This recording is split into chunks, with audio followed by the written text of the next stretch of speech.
Hi, my name is Colette, Sister Colette Kane. I'm a Dominican sister and I'm working here in Wicklow Town. I'm from Belfast originally, as you might know from the accent. So I joined the Dominican congregation, the Cabra congregation in Ireland, and it's a congregation, and the sisters traditionally have always been involved in education. So St Dominic talked about teaching people the truth. More recently I've become involved in, you might call it, earth literacy. So to try and look at how we're living as human beings on the planet.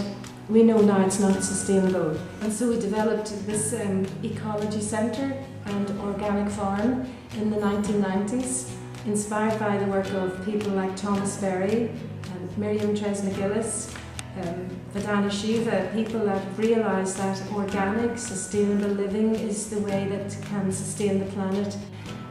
I love swimming. I'm so fortunate to live by the sea, and I swim most mornings, winter and summer, in the sea.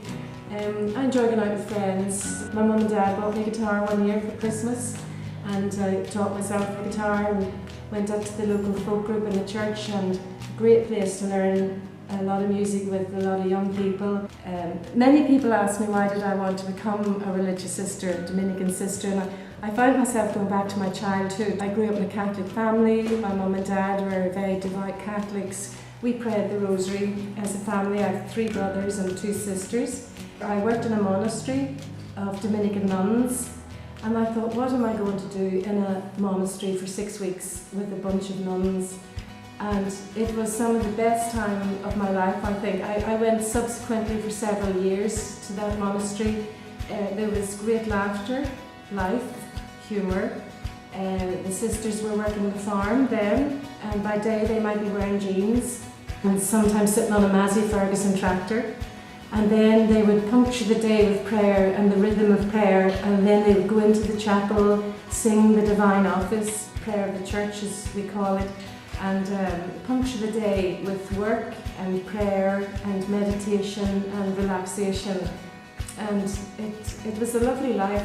I do like living in community with other people for a greater cause, in particular in this community where we're all involved in the same ministry, which is the ecology and the farm.